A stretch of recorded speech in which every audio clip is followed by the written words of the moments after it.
afternoon, everybody. Good to see you all here. This is our second to last lecture of the year. If we haven't met, I'm Dave Ferguson, Dean of College, and happy to launch today's lecture. Just a couple of announcements. So we do have one more lecture, Tim Beatley on November 17th. Background in sustainability should be a good one. And then we do have continuing ed credits in both LA and architectural fields if you are interested in those.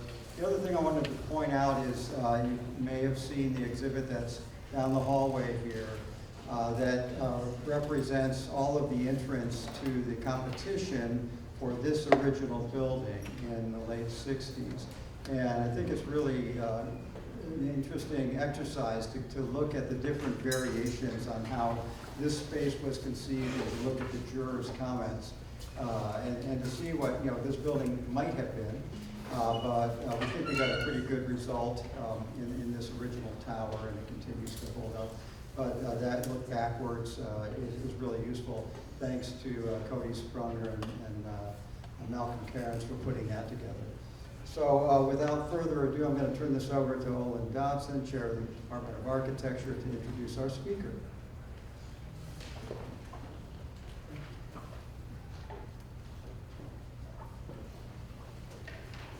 I know there's some people hiding outside. Speak in. So I'm so honored to be here tonight with Katherine Darnstadt. She's the founder of Latent, an architecture and urbanism firm exploring the influence of design as small or as large as the context allows in the search of social and spatial justice. Since founding Latent in 2010, which is the same year that we founded our program in social and environmental justice, Katherine and her firm have pursued projects at the bench, building, block, scale across Chicago and the Midwest. They have prototyped new urban design systems to advance urban food access with 40 acres fresh market, supported over 200 small businesses through Boombox micro retail pop-up program. That was the first project I became familiar with. Designed new community centers with Boys and Girls Clubs in Chicago, have designed new affordable housing as part of 2 Invest Southwest teams, and created community design frameworks through co-founding the nonprofit Design Trust of Chicago. She creates spaces for people to tell their story and to thrive. We talk about, and I always remind folks of Nihal Pereira's suggestion that we are here developing our skills so that we can be facilitators of the people's process. And she's a classic example of doing that kind of work. She and the firm have been published, exhibited, and featured widely, most recently as the Architectural League of New York Emerging Voices, as part of the RIBA 100 Women's Architects book, and Architects newspaper, Best of Practice for Small Firms in the Midwest. She previously taught at the School of the Art Institute of Chicago and at Northwestern University. And without further ado, Katherine Darnstadt. Thank you, Olin. And if you can't tell, hopefully, is this good for the mic? Okay. I never sleep with all that I do. So we'll talk a little bit about that and how I want to start, and thank everyone here. I come from a BARC program as well. I went to IIT in Chicago, Mies van der Rohe School that hopefully y'all have studied, but this I knew I was talking to students. I wanted to talk about, an expansive view of 1 degree of architecture. So how I started and how the firm started is this is what happened in a 6-month span. So truth is always more hilarious than fiction. So in 2009, I ended the year by getting licensed. So BARC program, concurrent licensing, ARE. IDP together. I don't know what they call it now, AXP, but got licensed. The firm I was working at, they did what good firms do. They promote you now that you're licensed. End of the year by getting married. Awesome. Made it through that recession at that time. I don't know. Some of you might not have been born. And then started 2010 by the same firm that just promoted me saying, oh, did we say we were going to promote you? We're actually going to lay off a bunch of you. Instead, I found out that I was pregnant. I spent about a solid month just panicking because now I'm licensed, I'm pregnant. You know, you hit all these milestone and professional goals at once, and the only thing I only know how to do besides architecture is bartend, because that's partially how I paid my way through school. And so I decided to go the architecture route and become a principal of my own firm, which is Latent. These are bad decisions that I'm about to talk about. At that time, many people ask, how did you start your firm? How much money went into it? All of these different things. So I had saved from working about 3 years about $20,000. The reason I was able to do that is because when I was in my BARC program, I received a full ride scholarship for part of the years. My parents covered the remainder of any living or academic expenses. So I graduated with no debt. By graduating with no debt, that's probably one of 99% of the reason why I could even start a firm and save money. So I'm very aware of that and the financial costs that architecture, both undergrad and grad school, cost. And so I'm a big fan of BARC programs and going into licensure because you don't need an MArch. It's beneficial, but you know, my story is one of like, you don't need an MArch for anything. I spent that $20,000 by one bank account for dependent one bank account for dependent two. You can decide which one was the kid and which one was the firm. But I will tell you how $10,000, this is how you instantly go broke, is start an architecture firm. And so at that time in 2010, an LLC, a limited liability corporation license, cost about $500 in the state of Illinois. Now it's down to like 50. It's much reduced in most states. After that, insurance, bare bones insurance costs $1,500 just to practice as a sole practitioner. I'll give anyone, this could be an interactive presentation. How much does my annual insurance cost now? Just wild guess per year. I would, thank you for laughing at that. Thank you for being so aspirational. It's about like somewhere between $32,000 and $34,000 a year. So that cost of insurance for the projects that we do and the insurance and the liability that we have, most of that because we have municipal clients, university clients who require us to carry just way more insurance than actually our projects, the project costs actually are. Software, that's just Autodesk and Adobe. Just give them your money because when you start your firm, you can't have all the cracked programs anymore. So you just finally had to get legit. Hardware, you know, you need stuff like a new laptop, a printer, maybe a chair. I don't know. All of these things that require just to sit in comfortably and do the work. Oh, and in my house, at my kitchen table, like maybe I had to get the rest of the chairs for the kitchen table. And that about $1,500 to make architecture. So I was broke day one being in business. That was gone. And so friends and peers that when they talk about and think about how they're setting themselves up, I tell people, you know, you need to be ready to support yourself for a year. You shouldn't do it on your own. You should have a team, like a partner, a peer that you're opening up a firm with. And just think, there are still 3 main ways that people start their own firm. 1, out of chaos, which is how I did it. 2, they steal a project from their current firm and they go off on, take that client and go off on their own. And the third is, you know, they start from scratch too.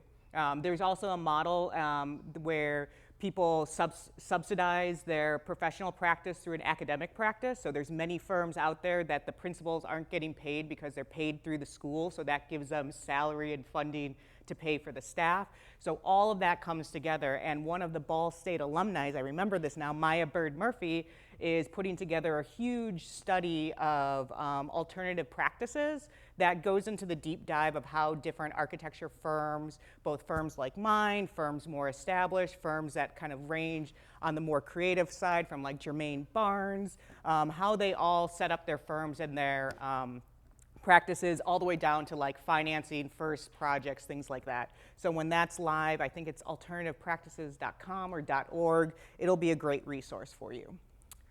This is the exact amount of money I made my first year in business at the end of 2010 on my IRS forms. So $27,051. I spent enough time at Northwestern working in their, teaching in their innovation program to know the better way to say that is that I made 2 times my investment of $10,000, so that's a much better way to say that. But just want to always put the reality of being out there on my own, just from my perspective and that first year journey. Right now, this is about a 2-week payroll cost. It's less than a 2-week payroll cost. So a year of work 15 years ago doesn't cover my insurance for a year now and doesn't cover my staff's payroll. So the scale of how all that finance changed over time is something that I've learned through Latent.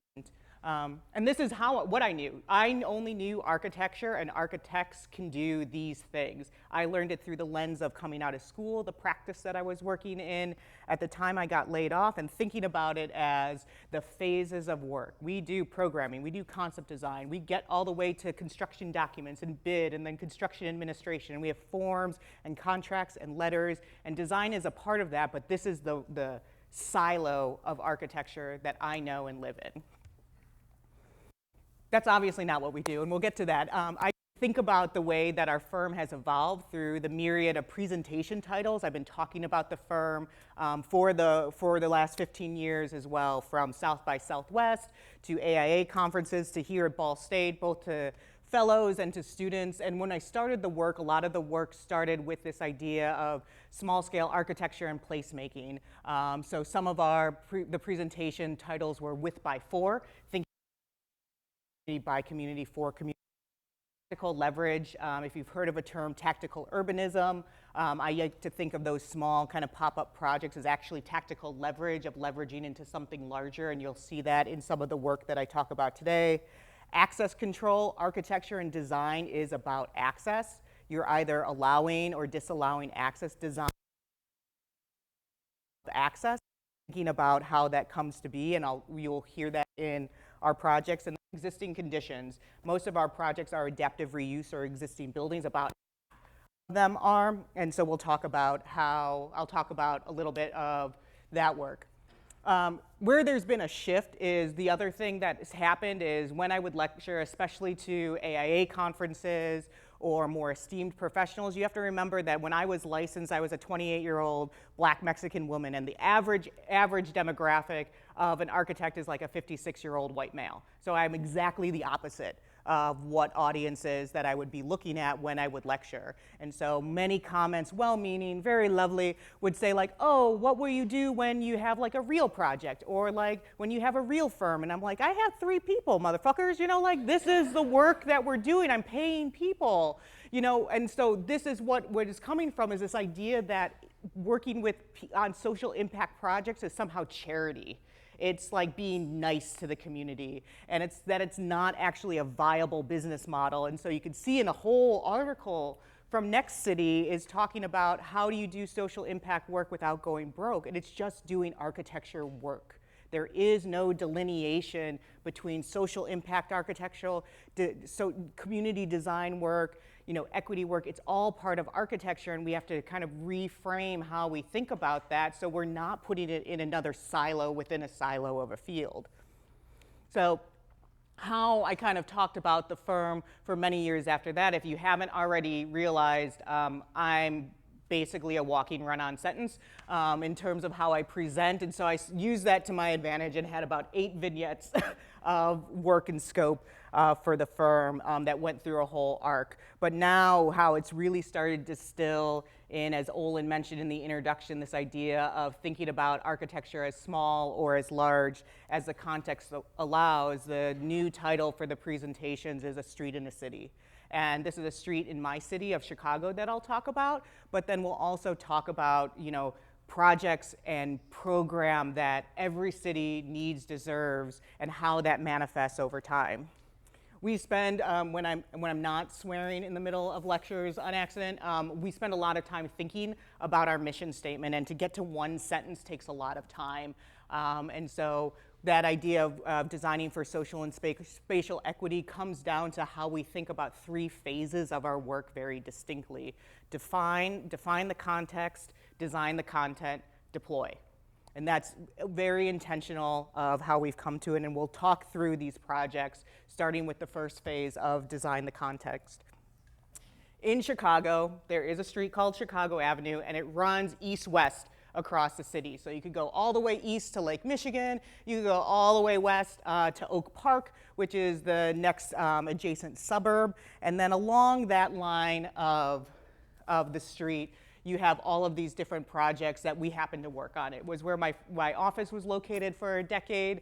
We're now down in the South Loop along Grant Park on Michigan Avenue. But we had a series of projects that actually started further west with the Boombox project and actually have moved east. And so our projects actually started smaller and west and have grown larger and more expensive as we've gone east. And this will be a little bit of a thread, but understanding how the first project that Olin mentioned, him and his class saw many years ago was this Boombox project. So this was in the first one in 2015.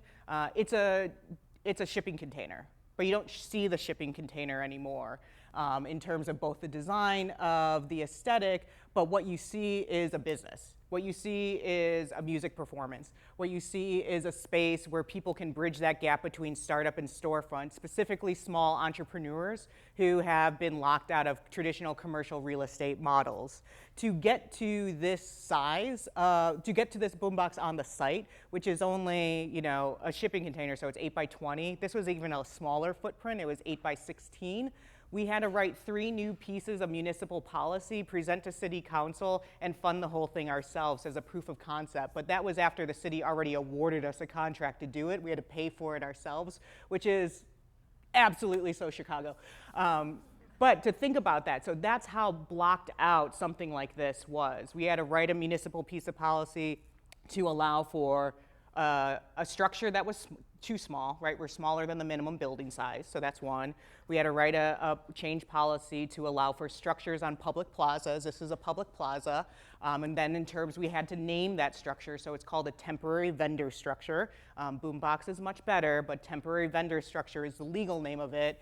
And then we had to create a business licensing process, because at that time, the city of Chicago didn't have a pop-up license. They didn't have a term pop-up. It didn't exist. We had to make it into legislation. So now there's a whole pop-up licensing program that is a 3-tiered approach, all from trying to get this guy on a project site. It took about a year. Everyone tells me that's fast to write 3 pieces of legislation and design and build something and fund it and open it up and sell it out within a year. But to do all that, it felt like it took forever, but I will take the compliments. The one that we open in Austin is on this site. This is at the Oak Park. The end of Chicago Avenue is like 1 block that way. We're in Oak Park. And then once you go to Oak Park, your life expectancy jumps 20 years. If you stay in this side of the street in Austin, you live only till about 69 years of life. So that street in the city also shows a huge disparity as you move across it from west to east. So we're in a vacant lot. It previously held a community garden, had a lot of life and history to it. It's city owned. But with that, we created a boombox on that particular structure. And I'm going to try and play a video about that, and we will see if it works. Boombox is the city of Chicago's first micro retail pop-up made out of an upcycled shipping container. What we did is we took this excess material that exists in the world, which are containers which just ship our stuff all over the world, but then sit on the south and the west sides of the city in these big yards and don't do anything. And so we use the steel containers, as the modular element to create these small what we call micro retail spaces, and brand it as Boombox. Women in Chicago, they are always wanting to come and see the pieces, come and try them on, but I don't have a physical location. So what this has done has opened up the doors for them to be able to actually come in, come see, come feel the pieces and things like that. And they want to meet me too. My name is Bruce Gage, and I am the owner of Fly Ball, which is a Negro League baseball line sweaters, which we manufacture and distribute. I have a showroom here in the Bronzeville Artist Loft building, and you can't get the exposure being up here as opposed to being on the ground level with the boom box. And it's like, I mean, hundreds of thousands of cars going down 47th Street. I mean, that was like a godsend. I had a vision when I decided to go full-time with my business, how I wanted it to look like from a retail perspective. And the boombox allowed me to test that out and be able to test that out with my business, products and services, along with some of my peers who had businesses as well. Funds for this campaign will go to creating a smaller. Okay, it was a whole pitch campaign that we had to raise funds for on that, but in the end, we ran a program for the city of Chicago from 2015 to 2020. In that time, we ended up building 5 boom boxes, 1 container market, and then about 85 to 87% of our vendors were mostly women of color that went through the program. Several of them had moved into their own storefronts. Some of them have gone on to the florist who is there, she's now the floral designer for the entire Obama Presidential Center. We have one of our vendors who went on to do spots for Target and our Target or Walmart and multinational retailers. And this was our very first Austin vendor, was Sweet Cheesecake, who honestly has the best cheesecake in Chicago. They had a line out the door because they opened up right before Thanksgiving, and it was fantastic. And so this is when we talk about helping small businesses and through design processes, there's the aesthetic of the space, but there's the system of the business. And thinking about the spatial system of how you get more small businesses onto your corridor, that you're like, why are there no businesses in these vacant storefronts? Because the path is missing. There's a gap in the path, and Boombox was part of bridging that gap, as I said, from startup to storefront. I'll talk about another vendor that was in this Austin Boombox space in a second after we talk through a couple projects. So that's the furthest west project. That's the smallest one that we worked on Chicago Avenue and started in 2015. As we move into designing the content, I'll talk about a couple projects there. The next piece that we want to talk about is how do some of these community-based projects come to be. A lot of them on the south and the west side of the city of Chicago are mostly Black or Hispanic neighborhoods. They're mostly lower income. They have had decades of disinvestment in the neighborhoods, and there is also just a real financial gap between how traditional market commercial lenders fund market rate, affordable or mixed use housing versus in the neighborhoods, and there's always a financial gap between the two, and so that's where that financial gap doesn't get picked up by a commercial lender or philanthropic donations. The project's just not happening. So under a few mayors ago, the idea of expanding the central business district. So by expanding the central business district boundaries, that allowed for more developers who wanted to build in the hot places like West Loop, Fulton Market, Greektown. They could now pay into what became the Invest Southwest program. They get more units in their building, higher density. That TIF program gets more money. That money went to bridge the gap for some of the projects that I'm about to talk through now. This is October 2019. The then Mayor Lightfoot is announcing the rebranded program with the cities that they're talking about. You see Austin up at the top. You also see on the left, our new planning commissioner, Maurice Cox, who came from Detroit to Chicago. So if you know the narrative of how Detroit kind of rebounded and rebuilt its central business district and its neighborhoods, that energy and enthusiasm and strategy came also with Maurice to Chicago. One of the projects that we worked on, this is on Chicago Avenue. You see the skyline in the background, this beautiful site that you see, very large site next to an industrial rail yard, and that tiny little square is the site that we were working on a new master plan for, and then we were all on Zoom forever, and it never stopped. So then all of a sudden that whole planning process, that design process shifted virtually as we were looking at and were commissioned by the city to rethink what the site could look like. So at the upper left was what was already approved and paid for was a kind of strip mall parking lot and 2 drive-through restaurants. Maurice came in and said, that's not urban design. I am not putting any dollars towards a design like that. Internally, everyone yelled, including the mayor yelled at the deputy commissioner yelled at someone in the public building commission. The public building commission tried to get some architects to work on a new master plan. They said, we're not touching this, so they had to issue an RFP, and we won that RFP.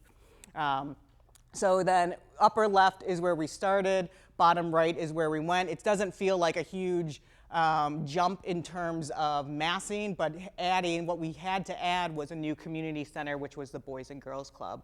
Throughout that process, we looked at quite a few things as how do we maintain a more dense Chicago Avenue edge? How do we bury parking? How do we incorporate a Culver's? Culver's was one of the retailers, so their drive-throughs are very specific, and because they work. How do we incorporate their drive-through, and how do we also start to put public art and public access within the space?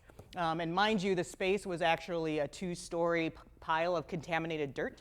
So when it was one of those moments where the city said, we have this amazing site for you to work on, to do all of these community and public functions, and it's highly contaminated, and will take $1.1 million just to level.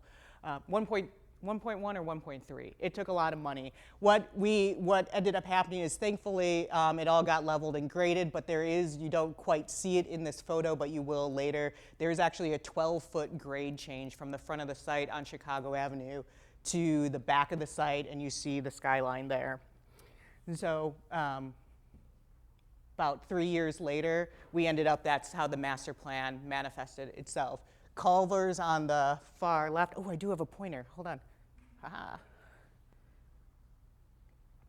Culver's is on the far left, a spec restaurant space in the middle. There's a dining plaza between the two, and then the Boys and Girls Club 3 stories here, which I'll talk about more. A new public art by Jeff Faust, the Boys and Girls Club playground behind here, and then all parking buried behind the buildings that you no longer see. This was a street that was vacated now to get to the parking, and then the Culver's drive-through actually snakes in front, but you don't see through some of the landscaping that's there.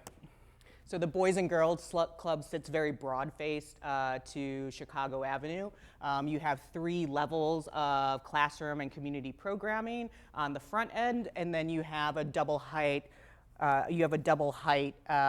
basketball court space in the back. This 3rd floor lets out onto a roof deck on top of that basketball court, and the 3 sides are screened to protect RT unit views and also complete that roofline aesthetic. The floors themselves, they step out 2 feet per floor, so you don't have that blank front facade, but then also to have more square footage for each of the classrooms for the program requirements. And our floors are divided in a color-coded fashion. So that first floor is the BGC main brand blue, and you can see the building is the main brand of BGCC blue, but we're using a metallic Centria panel with 3 different profiles, so that throughout the day that color shifts from bright white to dark blue throughout the day, and then catches different shadows that you could start to see as the profile becomes more dense and less dense throughout the side of the building. BGCC as an organization, this was their first new building since Michael Jordan won a championship. So, I mean, that's a long time. And so for them, they mostly acquire old schools or old churches to open their clubs. So those are buildings that are very cloistered, individual classrooms, not a lot of lines of sight. And their kind of way that they represent their interiors and brand, they're used to that. They also represent their brand through let's paint this wall blue instead of some more subtle tones and touches. So we worked with a great interiors team to pull the interior together to let it be more light, more bright, more open, because what we heard throughout our process of working also with the youth that were in the neighborhood that would become part of the club is this idea of how can they feel autonomous, independent, not, how can everyone feel secure without it being surveillance, right? And so that becomes a tension that exists between the younger generation and club ownership, because their mind security means one thing, and the mind of an eight-year-old or an 18-year-old security and safety means something else. And so you have to be able to first make a space that everyone can vocalize that, and then as the architect and design team, be able to represent that both parties feel that they were heard. This building is actually a concrete structure, which is very atypical for a building of this size of Chicago. This is a steel building all day in a normal environment, but during the pandemic too, we had two issues. One was we had an incredibly tight 13-month timeline to get through design, permit, and construction on this building, because Boys and Girls Club is required to open by a certain date or they lose a chunk of funding. And then we had immense construction delays. So your long span steel trusses that would normally go over the gym took 15 months to get. So that math isn't mathing, so that's how we ended up with a concrete building. They took longer, not only because of global steel shortages that were happening during the pandemic, but mostly because Amazon had already bought all them up for their distribution warehouses that they were opening up in Indiana, Wisconsin, the suburbs. So, you know, I think I'm pretty important, but I'm not as important as Jeff Bezos to be able to jump that steel truss line. So we allowed all these moments to express the concrete in different forms throughout the building. We had to have every space do this kind of dual, that had to have a duality of life, from having large teaching kitchen and cafeteria, have that be their primary use, but can also be an overflow classroom or event space. Find these moments where we could express the brand and the color without it feeling super saturated. And then used, as I mentioned, blue on the ground floor. We had purple on the second floor, which is one part of their color scheme. As well. And then if a client ever says yes to letting you design a purple bathroom, you just have to go all the way with it on that one, because you'll never get it back.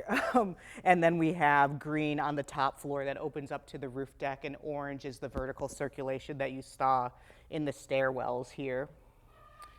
As I mentioned, this whole process, because this is a youth space, youth were part of the co-design from the design process throughout the construction. So we held site visits and tours, and ultimately we had a workshop where they could actually, we had this idea early on in the process that there should be some type of for the club, and that motto should exist at the entry point, at the threshold of the entry. But we didn't know what that would say. We just kind of blocked it out in our drawings and we're like, we'll figure it out. And the contractor's like, we'll price it, but we'll figure it out. So we had a general area to work with. And so we held a workshop, 2 workshops with the youth to design, to pick what that phrase was. And they ultimately voted on be a voice, not an echo. And so that's now embedded in the concrete entry when you walk into the club in stainless steel lettering. So sometimes even in those conceptual ideas where we don't know how it's going to manifest, we push for that to continue to make space. That's one way that we make space in design, so that it gets ultimately incorporated into the final project. And we also had to make space for this view to continue to be seen from that skyline view, because at various points in a project, it's like, do we really need a roof deck? Do we really need a green roof? Do we really need like a 3rd floor? And all of that becomes like, yes, these things are important, because what it does for the organization and the brand and the space and for their own mission and motto is it's thinking and imagining spaces and places that take you from where you are. And so we felt that that was important to continue to maintain the deck, the exterior space, the views, and all of the programming elements. Down the street from this project, from the Boys and Girls Club project, is another impressive 3-story building that dates back to the Great Depression. Austin as a neighborhood was, I believe, predominantly founded as an immigrant neighborhood, and then over time that became a Hispanic neighborhood, and then what it is today is a predominantly Black and Hispanic neighborhood. But on the corner of Chicago Avenue and Laramie used to sit a drugstore that was purchased and then turned into this bank, which became known as the Laramie State Bank of Chicago. So Chicago Avenue is left-right, Laramie is on the right. You see that gorgeous lighted sign on the right-hand side there. So this building looms very large on the corner. It has what's called an Egyptian Art Deco revival terracotta on the exterior. So this is all clad in this golden terracotta style. It's a little Where's Waldo of motifs. So you have all banking and finance related. You have coins for prosperity. You have squirrels for, hiding your money away for a rainy day and being frugal. And then you have laurels for wealth, projecting wealth and prosperity as well. As you can see, over time, the city kind of expanded more towards the bank. So the streets got wider, the sidewalks got smaller. We lost the 5-foot cornice at the top of it. It changed names, changed hands, and then I think at one point in time, it looked like this on the interior. So for those of you who have ever worked on historic preservation projects, this is a full historic preservation project at the state level. Usually there's copious amounts of information that you're looking at, pictures, reports, all of that. Our interior is being based off of what we find on site and this one photocopy of the interior of the bank. So it's a murder mystery in a sense of trying to bring this building back to life in terms of both its historical context, but then a new life for new use. Because this building has a lot of memories. The best part of the building, the most recent version of the building, is when it was an event venue / nightclub / personal residence with a hot tub on the 3rd floor.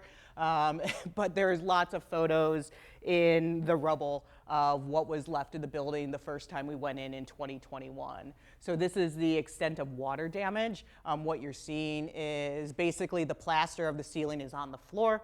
We're probably walking on about 1 foot of plaster from the ceiling above. It looks terrible, but it's an original steel structure. It's completely intact underneath the plaster. The challenge with this building is that it's a big volume.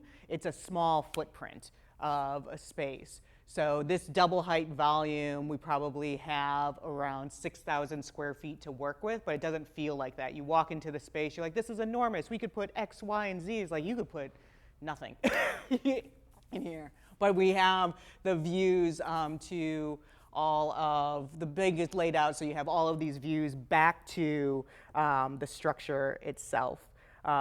What this became part of is this is part of one of those Invest Southwest programs that I mentioned earlier, where we're redoing the bank as part of phase 2, but phase 1, which is under construction, is the parking lot, what the former parking lot adjacent to the bank is 78 units of all affordable housing, which is under construction right now, and then we'll start phase 2 in the new year for the bank building. So we have Boombox, then we have Boys and Girls Club. Down the street, we have Laramie State Bank and affordable housing, so that'll be community space.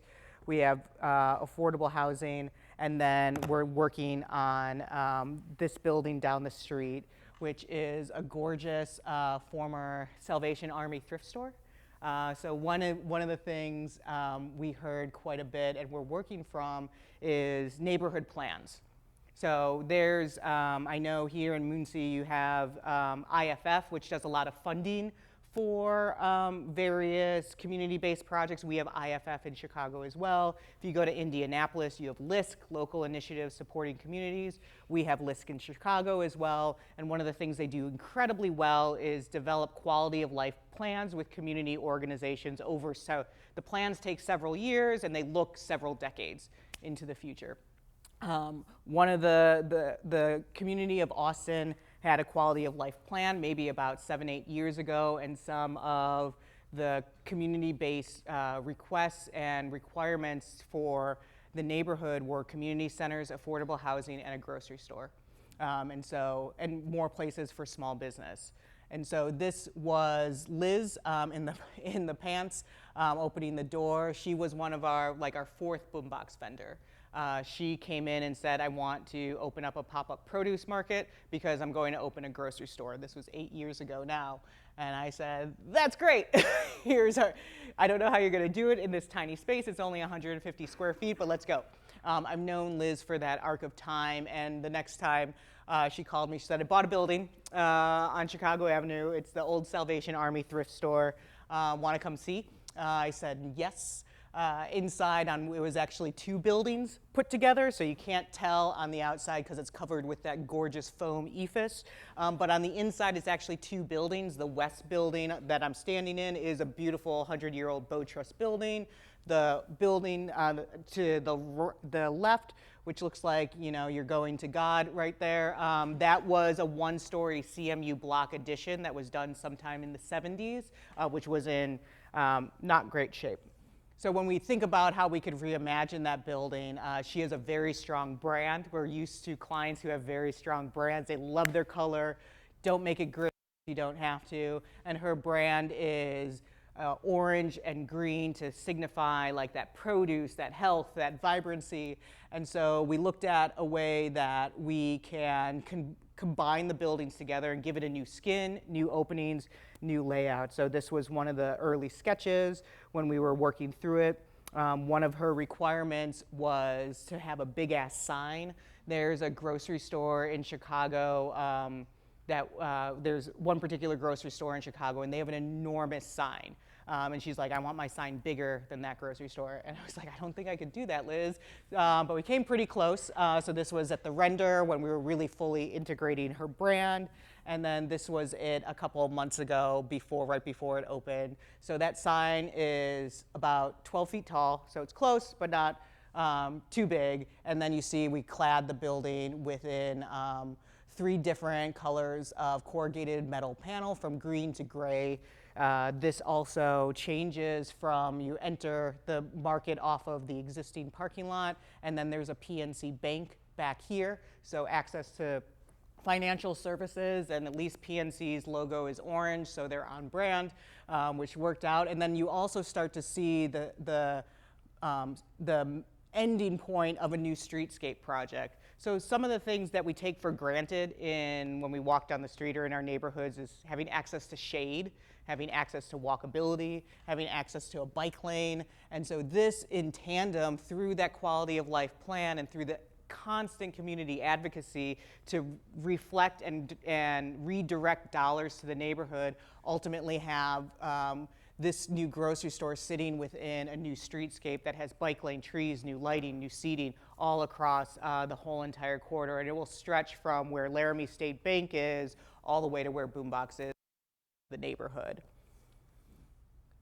So when we think about that deployment and how all these projects come together, so when I look back to early conversations or early presentations when someone says, what happens, why are your projects so small, or really just tries to, diminish the work, I could always say that those small projects made the work, they made the firm, everything that's come out of it. So we have all of these projects from Boombox, we have multiple storefronts that we've renovated, we've watched Sweet Cheesecake go from a pop-up store to the storefront, we've watched Liz go from the pop-up store to her own grocery store, we're going to see 78 units of housing come online, and then as we go all the way east, we're working even a developer who saw our work on the west side and brought us to $1 billion development on the east end of the city. And it's all threading, it's all possible because of those small projects. So I think they matter. That's the tactical leverage that I talk about. They move you into something further from a design aspect, but they move the community and the projects forward in a different aspect as needed. This was my business plan when I lost all my money 15 years ago. So on the left is a paraphrase from an incredible artist, Theaster Gates in Chicago. And so I saw him speak within that first year of starting my practice. And he said something that was really profound. He said he doesn't want to be a ceramicist. He doesn't want to be known as an artist. He wants to be known as someone who made the thing that makes the things. So he wanted to be a creator. He wanted to make something that was more than the object, right? And I think it's very profound because that's what I want from architecture. I don't want to just make the object, I want to make the system. The other one is always good advice, don't go broke. You saw my business plan, that didn't work out. So then you just have go for broke kind of at the end, and that's also an ethos that and an energy that I carry forward. This is our team right now. So we have another one, so we're 10 people now and a dog. Dog makes all the decisions on everything. So we have architects, we have urban designers, and we have landscape architects on the team. Our projects are mostly within Chicago, but we also have projects throughout the Midwest as well, from Minnesota, Wisconsin, Indiana, and Michigan, and Iowa as well, that are in development or under construction. And then when I think about all the roles of architecture and architect, we've done all of these. So there's like the formal education on the left and all the informal education on the right that I've learned in 15 years. So we've been the architect, we're the architect every day, but we've been an activist, a contractor. I built those boom boxes too. I had a GC license for about 8 years. That's also not a good idea. I've been a developer, right? I've written policy, we've developed projects. I've been a corporation. I got into a public-private corporation with the city of Chicago. That is also why my insurance is so high. And we're a fixer. When we get calls randomly for stuff and people are like, hey, I have this design issue or problem or thing, can I tell you about it? And we think you're the only one who might be able to work on it. And usually those are yes. Those are probably the smallest projects we work on, from public art displays or someone trying to figure out a code issue. But that's really, I think, part of our niche of being willing to tackle incredibly difficult problems at any scale, but then just being incredibly curious about the impact that architecture and design and where it can take us. Also, early on in my career in 2013, when we talk about quotes and motivation and articles, one of our first projects was Fresh Moves Mobile Market. So again, in this thread of food access, we were working with a nonprofit who was trying to restore food access on the south and the west side of the city, and they did that through purchasing a decommissioned transit bus and making it a mobile produce market that went around to different stops. So bringing the market and the food to you, and as part of that project, we basically designed everything but the food, the branding, the bus, all of these different things. We applied for it, we submitted it for a Core 77 award. Some of the students might know those awards, they're still around. And we thought we were a hit. We're like, oh, there's a food award for Core 77. We're a bus of food. How could you not like us? It's red. And we got an honorable mention. And the comment from the jury lead about the project was said, it's a beautiful project, but might be too socio-political. And I think for me at that time, seeing that and knowing that there was somehow that we focused too much, we designed and focused too much on our community, that somehow diminished our design, has been a motivating thread throughout the duration of my practice. So almost all of our projects are community-based, nonprofit, women-led, black and brown-led, but that's where we focus our work. And I think I've never seen our design be diminished. And so this was a moment to really think about that schism that exists in architecture and design communities of the value and the taste of design and who are tastemakers, who are award makers, and does that actually make you change your mind about the work you want to do or not? And it didn't for me, because we still focus as small or as large as the context allows and are working on many different streets in many different cities, but Chicago and Chicago Avenue is still a big part of the story of Latent. And with that, I'll pause and let you know if you have any questions.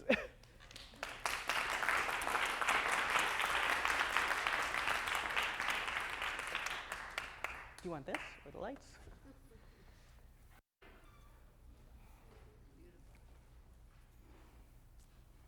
All right, so, Or yeah, we're gonna open it up and see who we've got here.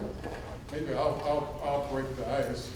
I didn't see there was one slide you showed there, and I didn't see the connection or the line between villain and criminal. I wonder if you could tell us a little bit about that. Okay. Yeah, So this is there was a shift when we signed a public-private when we got into the P3 partnership with the City of Chicago for a boombox. There's just the general public, all of us, like anyone who does business with the city is an asshole, you know, like, so, I mean, everything's FOIAble. Like you could go FOIA half of my life from 2015 to 2020, and you could get it on the City of Chicago website. So there was just backlash that came from that, of just people knowing too much information about me or the program or thinking all different things, which none of that were true, but it's just like, it was a level of public access that we weren't prepared for as a firm all of a sudden. And then I think the other thing about criminal is when I had my own construction company, just the same way you could, as an architecture firm, I could choose the projects that I want. I could also choose to hire who I want. And so for 2 of the Boombox projects, we actually worked with organizations that were training ex-offenders. So my best carpenters were criminals. Like, and there's a line and a thought process that comes with being intentional. So we talk about intentionality in design. We carried that through to intentionality in both construction and then development, and how we work through it, because we put ourselves out there. We know how to take design risk. We're kind of taught that in school, to take design risk. Design risk doesn't get anything built. Like, design risk, right, as actual risk, right? When you put your firm up as a contractor, when you put your firm up as a developer, when you pay for your design, when you put everything on the line, that's actual risk. So that's how things get built. It's not the design of it. Design risk is tough, that moves things forward, but the willingness to take actual risk, both financially, personally, professionally, that's how our projects get done. And I will tell you, I know I went into the same rooms and talked to some of the same people over a 5-year arc of that program, who some only knew me as an architect as the beginning, and some who knew me and re-met me again as like the developer and the conceiver of the program. I had way more power in the developer, the contractor, the finance role than I ever did as a designer. Same project, same person, short-term memory, but that was what was the power that was assigned to me because I took that risk. And that's very different, and that now opened up how we started to think about our role on design projects and why we advocate for what we can, because I've learned the language, learned the strategy, and just feel more comfortable doing it. Okay, I have 2 questions.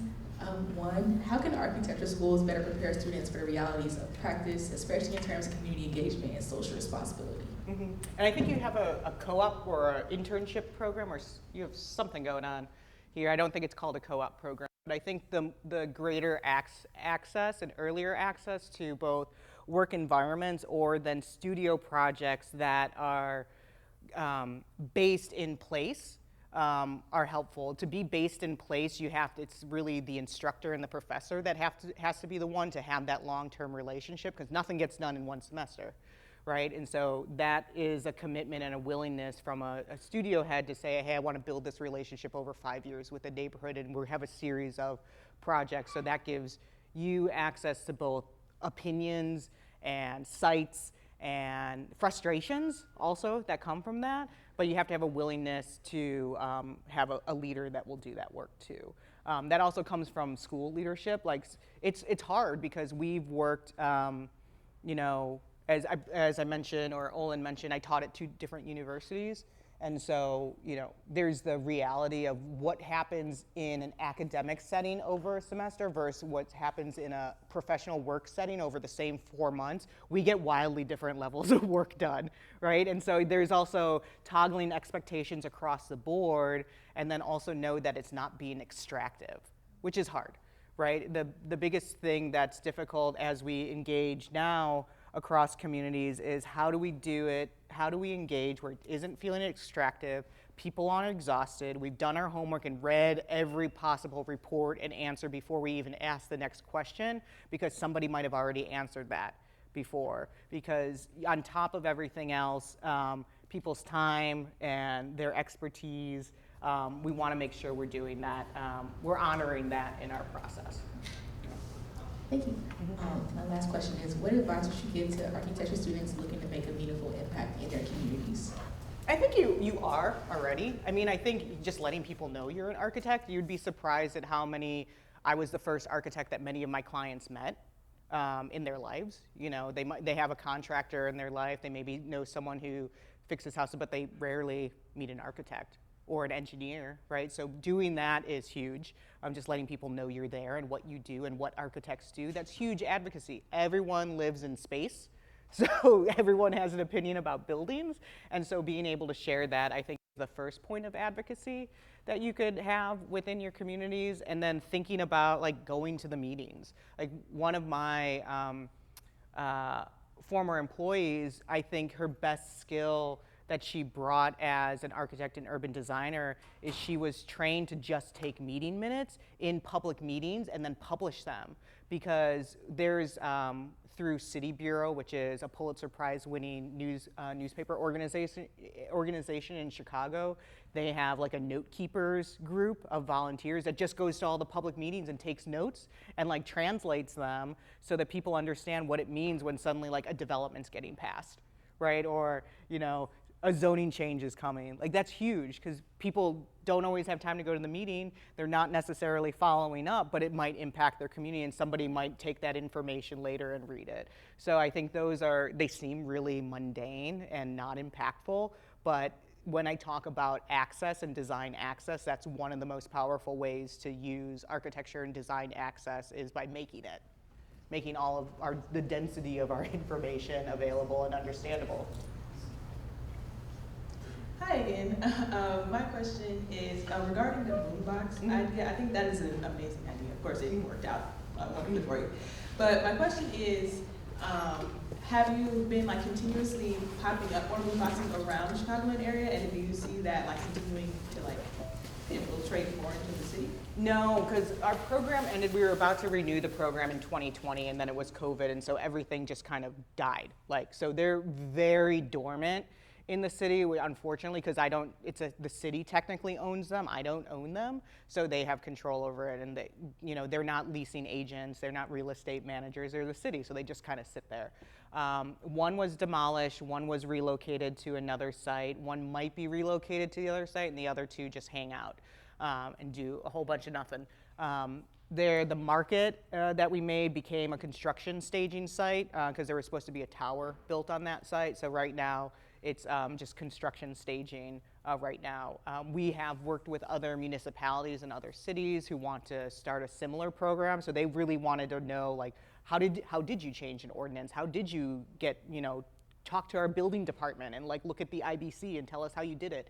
So really want to know the nuts and bolts of how the program ran so they could try and implement it into their city. And some have taken proactive steps to, rezone or clarify zoning and building code information so that if an entrepreneur wants to do that they have an easier pathway than that. But it was great. I ran the program on top of having an architecture firm, which it started like, oh, I'll have one, this is fun, and then it was like, oh my gosh, I have 5. And so I know people really, and there's actually a lot of our vendors didn't know I was an architect because they only saw me as like the person who rented the space to them and did all the, like, popped up and like gave them back their rent because I bought too much stuff from them because I like their stuff. Like, you curate things that you tend to like over time. So when it was time for them to build out their spaces, they would ask me like, oh, do you know like architecture or construction company? I'm like, yes, that is my day job. Like, that's the thing that I actually do. I have a side hustle just like you. That's why my side hustle was the space that you had launched your side hustle in. Now let's merge them together. So that was, it's an interesting arc of understanding, have to remind myself, like, you constantly have to reintroduce, like, what is architecture, what is space, what do we do, even to people that you think already know what you do. This is just truly wonderful. As I mentioned, actually it was introduced in a faculty meeting in 2009 on the day of the inauguration. Mm-hmm.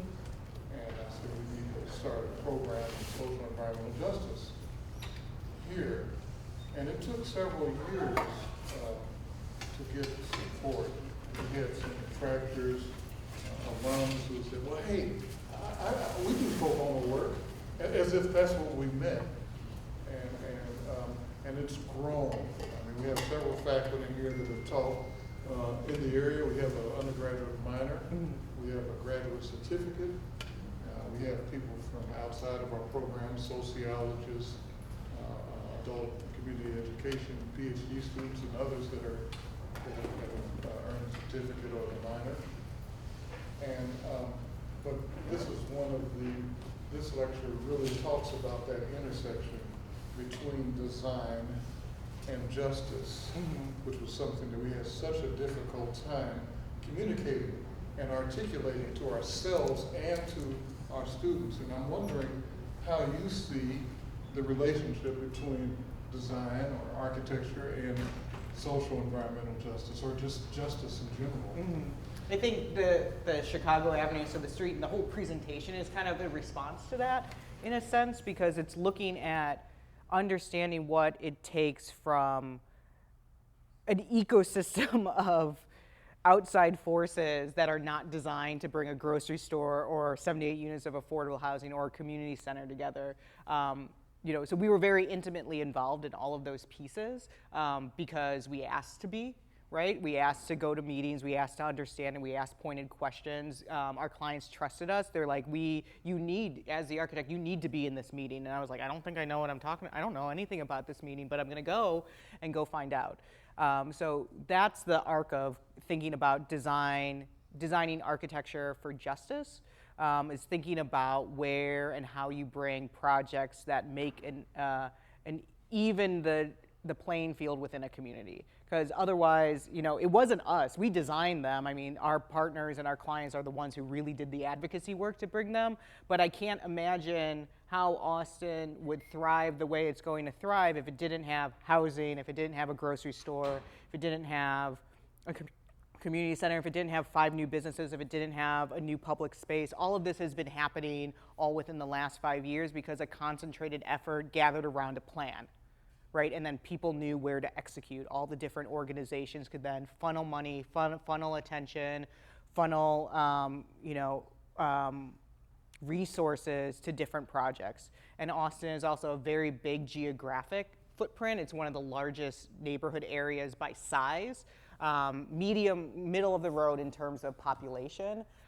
But what it does very well, and some other neighborhoods do as well, is there's multiple community organizations, but they do gather regularly and say, hey, I think you're actually the best one to go after this city grant, or you're the best one to submit your project, because we're fighting, and every neighborhood is fighting over very limited resources, even though, it might sound like a lot. Ooh, $100 million went to Austin. Like, that's not a lot of money.